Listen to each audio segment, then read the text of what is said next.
he tenido la suerte de conocer a algunos escritores intelectuales que llegaron a conocerlo, ¿no? Para hacerme una idea de cómo era él como persona, ¿no? Abelardo Oquendo, por ejemplo, hace algunos meses atrás, Abelardo murió hace una semana atrás, él me contaba, por ejemplo, que Sebastián era siempre una persona muy generosa, ¿no? Muy generosa, sobre todo con los escritores más jóvenes. Acogía los manuscritos, los trabajos de los poetas nuevos. En fin, era una persona, pues, además muy vital, ¿no? Que constantemente alentaba no solamente el trabajo de los jóvenes, sino que se involucraba, pues, en una serie de tareas, ¿no? En el teatro, por ejemplo, dirigía, escribía.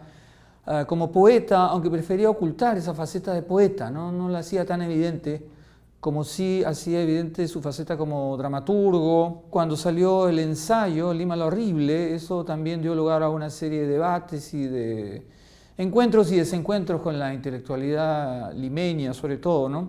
Antes de eso, Sebastián fue crítico de literatura, periodista. A lo largo de 20 años publicó alrededor de más de 2000 artículos.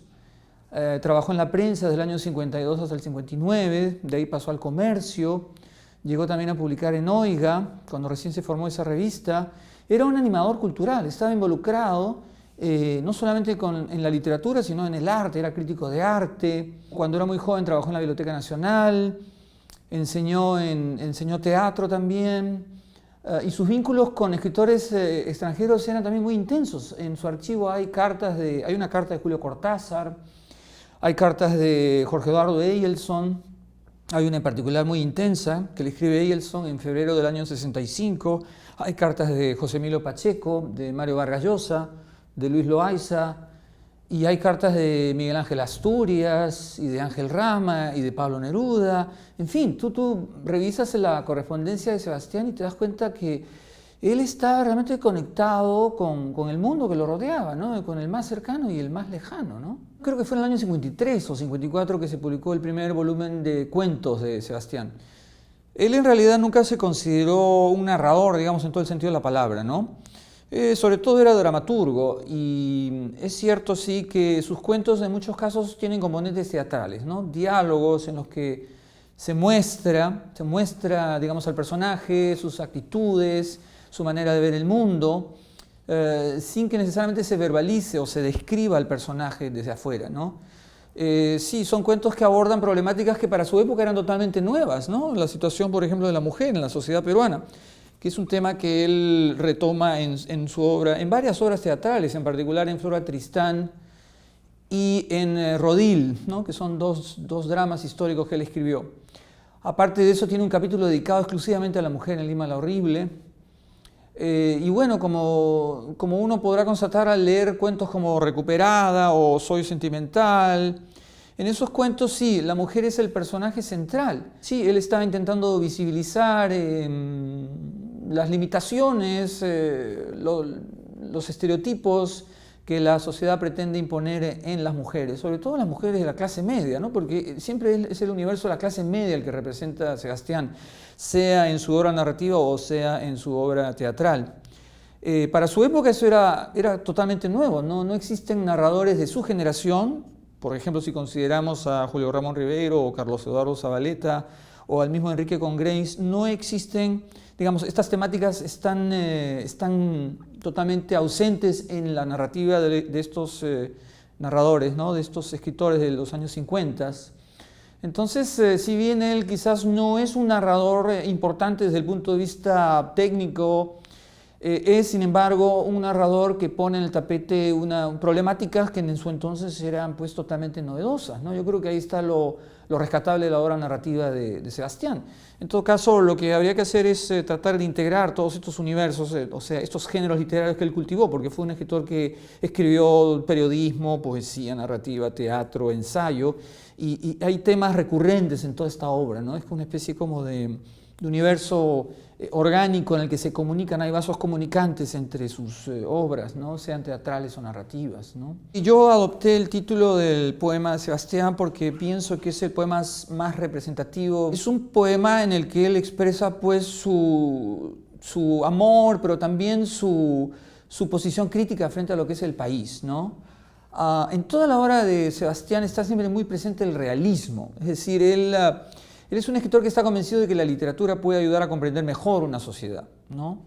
En ese sentido no fue un escritor experimental, no simpatizaba con las vanguardias, pero sobre todo era un escritor realista que heredó muchos de los pautas que habían desarrollado, por ejemplo, los narradores realistas del siglo XIX, ¿no? En la literatura peruana, en realidad, en los primeros 50 años, es una narrativa básicamente realista, ¿no?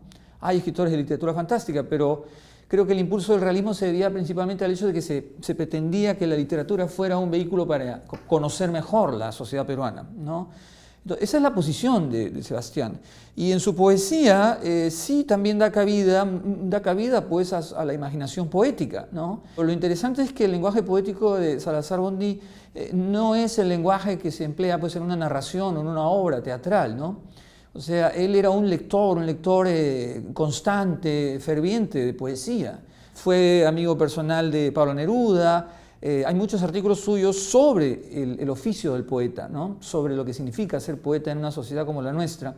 Entonces, este poema, en cierta medida, expresa todas estas preocupaciones, tanto ideológicas como poéticas, que forman parte de su obra, ¿no? Volver a leer a Lima la Horrible es una tarea fundamental. Es un libro que ha influido en varias generaciones de intelectuales, artistas peruanos, ¿no?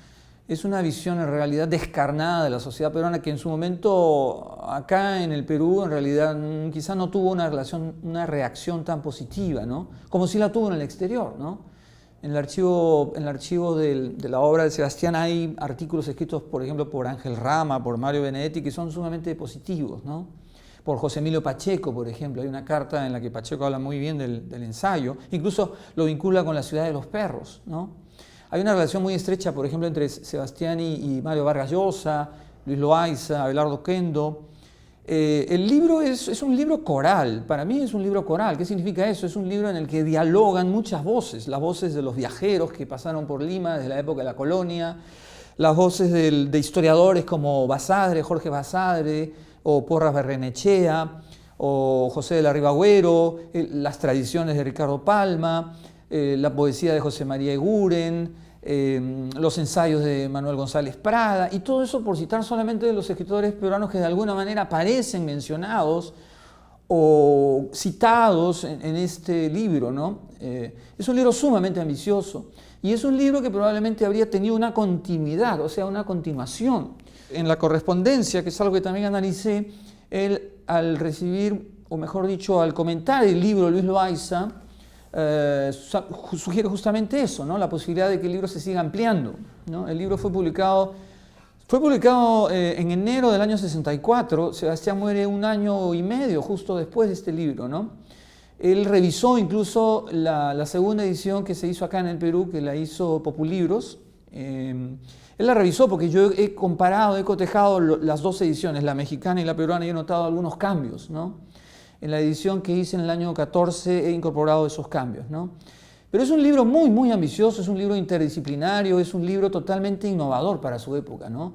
Quizás yo creo que de eso fue de lo que se dieron cuenta los escritores latinoamericanos, ¿no?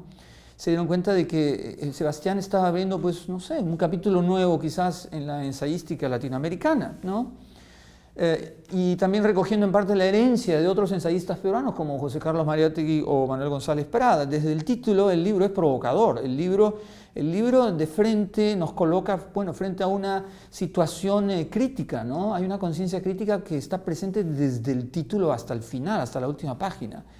Despertar conciencias, es eso lo que está buscando ese libro, ¿no? Y por eso merece ser leído y releído nuevamente, ¿no? Creo yo que deberías formar parte, no sé, de las lecturas obligatorias en los colegios, porque nos ayuda a entender mejor no solamente la ciudad, sino también el Perú, ¿no?